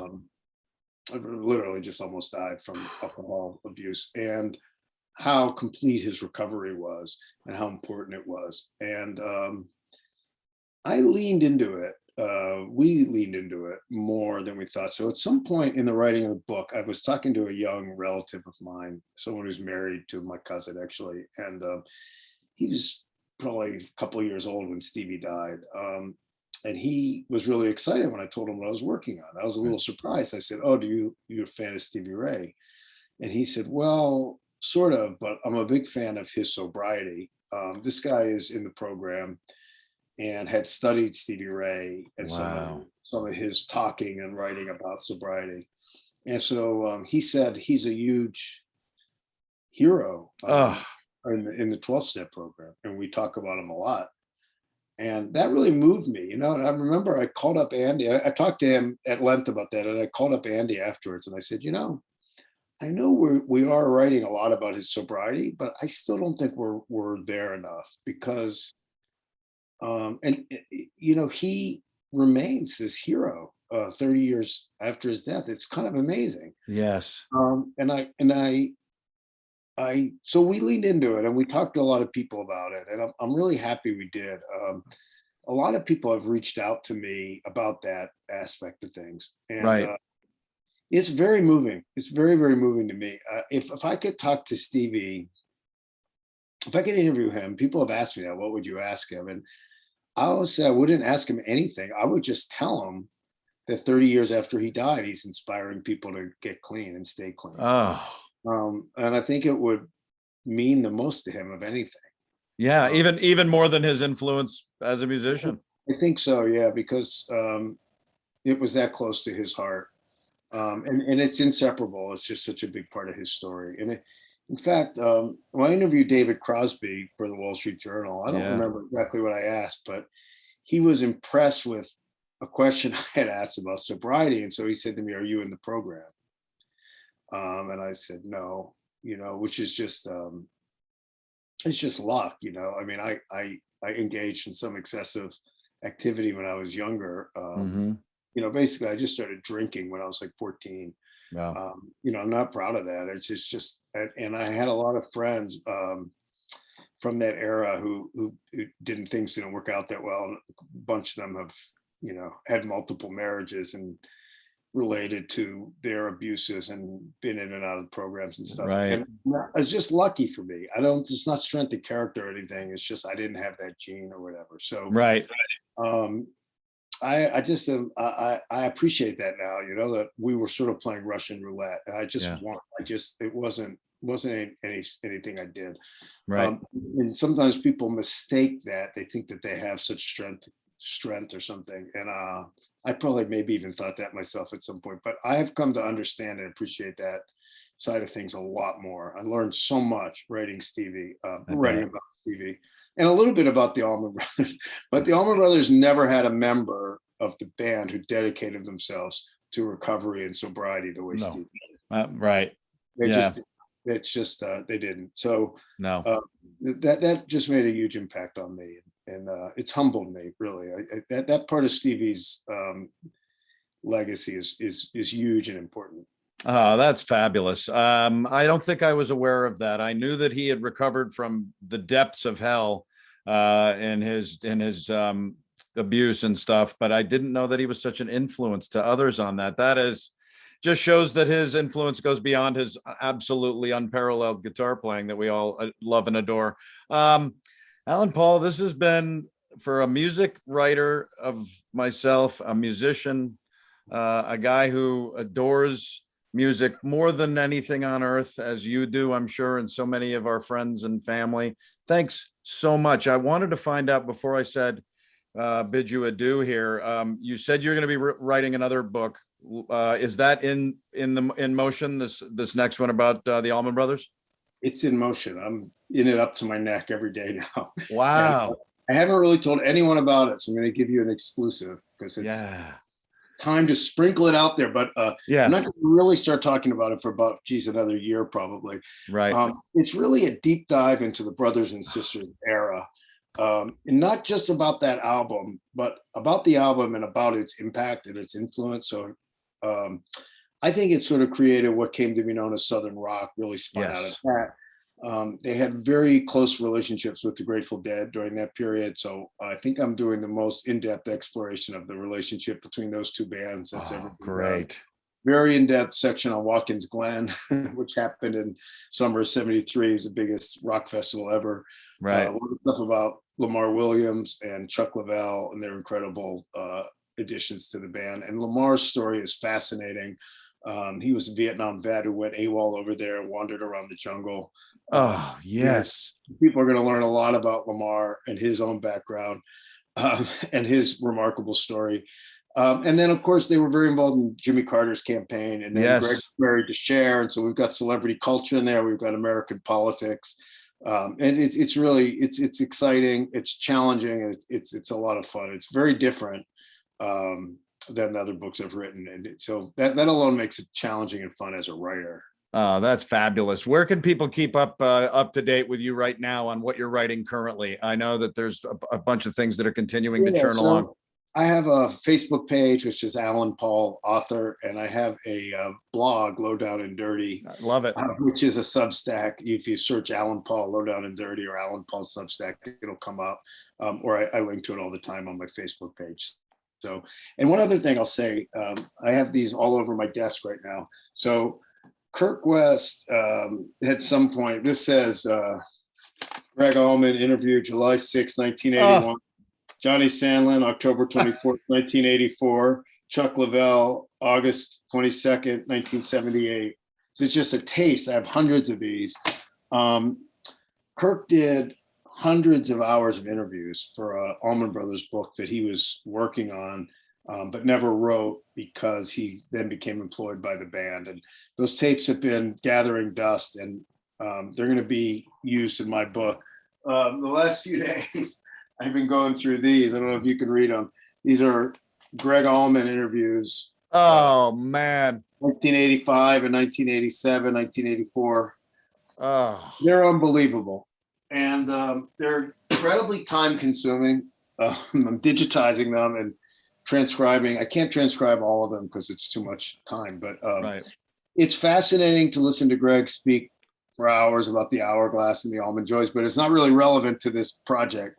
But I'm getting through it. I'm finding incredible stuff. And so in addition to my own interviews, I have access to these great interviews from Kirk's. And I don't know how much of the book they're going to make up, but already there's several sections where they're only a little bit of stuff from there, but it's incredible stuff. Oh.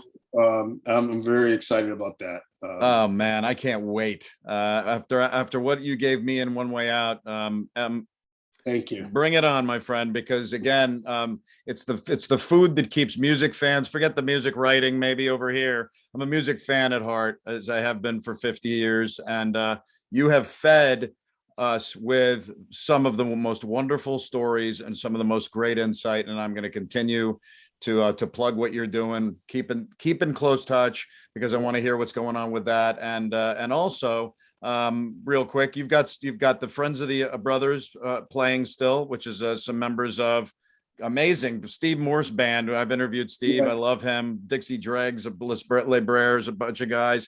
You're playing in December, a couple of gigs, right? I know in outside of Philly and in the city. Right. That's right. December 1st at the Cutting Room, New York. Nice. December 3rd at Ardmore in Philly. And we'll definitely be doing more into the winter. So it's Junior Mac from Jaimoe's band. We've been on pause for the fall because Junior's been on Broadway. That's right. Not bad. Andy Alador, who's my co-writer on Texas Flood, also played with Dickey Betts. That's great. We started that band as to pay tribute to Butch Trucks when he died. It was really just Wow. supposed to be one-off. Perfect. Peter Levin from the Gregg Allman Band is the founding keyboardist. He's moved to Nashville and he's now playing in the Marcus King Band. So he hasn't played a gig with us in a little while, though we almost can, when it lines up, he's still the guy, and we've got other great people. Lamar Williams. Lamar Williams Jr., who I just found out yesterday is on the new North Mississippi All-Stars record with Luther. And, I've been friends with Luther and love that band since day one. When I saw they were doing a new record and they had Lamar on it, and I'm like, oh my God. So, well, look, you're going to. And Lamar is touring with them now as well. He tours Right. with the new Master Sound. So he's still a member of Friends of the Brothers, but he can't, he only makes it when he makes it because of. So we always announce featuring Lamar Williams Jr. So because people sometimes get confused, I'm telling you, if it doesn't say featuring Lamar Williams Jr., he won't be there. Right. Because he's too busy. I bet. But what a wonderful thing. Look, man, you're going to keep playing music, it sounds like, and you're going to keep writing, and that's all great for us. I'll be taking it in big time. Alan Paul, thanks, man. This has been fabulous. Thanks for being on Living on Music with me.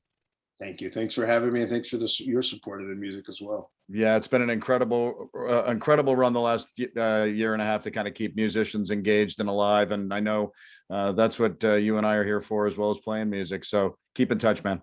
Thank you. You bet. Yeah, to be able to delve into the world of the Allman Brothers and other amazing musicians and moments with Alan Paul. Thanks, Alan, so much. I know you've done a slew of interviews over time, and it's wonderful to take some time on Living on Music. Good luck with the Allman Brothers book coming up. I can't wait to read that, and also everything else you're doing, Alan. Please keep in close touch. Again, thanks for joining me on Living on Music. Again, coming up over the next few weeks, we've got some special Living on Music encore presentations coming up.